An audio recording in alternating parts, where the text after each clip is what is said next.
ఈసారి కనుక మీరు యామారి కోటగా ఉన్నారంటే మీ సమాధి మీరు కట్టుకున్నట్టే.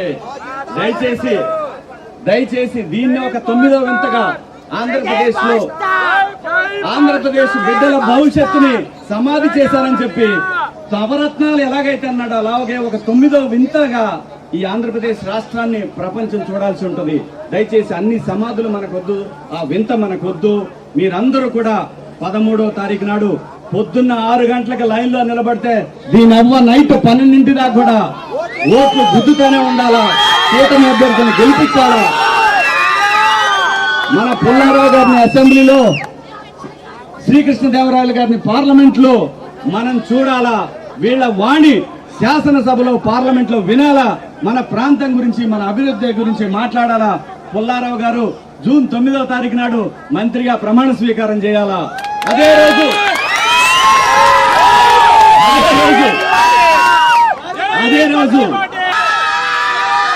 ఈసారి కనుక మీరు యామారి కోటగా ఉన్నారంటే మీ సమాధి మీరు కట్టుకున్నట్టే.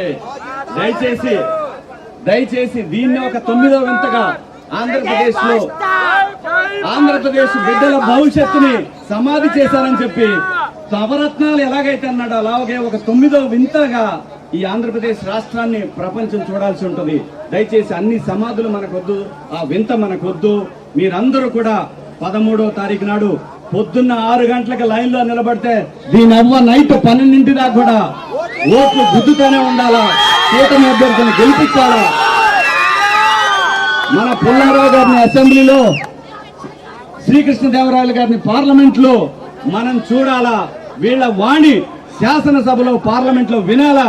మన ప్రాంతం గురించి, మన అభివృద్ధి గురించి మాట్లాడాలా. పుల్లారావు గారు జూన్ 9వ తారీఖు నాడు మంత్రిగా ప్రమాణ స్వీకారం చేయాలా. అదే రోజు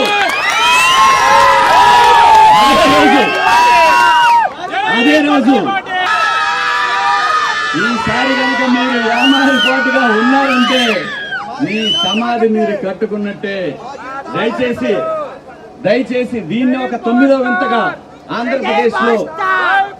ఆంధ్రప్రదేశ్ బిడ్డల భవిష్యత్తుని సమాధి చేశారని చెప్పి నవరత్నాలు ఎలాగైతే అన్నాడో అలాగే ఒక 9వ వింతగా ఈ ఆంధ్రప్రదేశ్ రాష్ట్రాన్ని ప్రపంచం చూడాల్సి ఉంటుంది. దయచేసి అన్ని సమాధులు మనకొద్దు, ఆ వింత మనకొద్దు.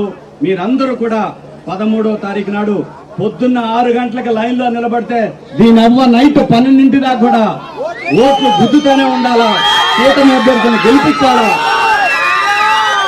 మన పుల్లారావు గారిని అసెంబ్లీలో, శ్రీకృష్ణదేవరాయలు గారిని పార్లమెంట్ లో మనం చూడాలా. వీళ్ళ వాణి శాసనసభలో పార్లమెంట్ లో వినాలా. మన ప్రాంతం గురించి, మన అభివృద్ధి గురించి మాట్లాడాలా. పుల్లారావు గారు జూన్ 9వ తారీఖు నాడు మంత్రిగా ప్రమాణ స్వీకారం చేయాలా. అదే రోజు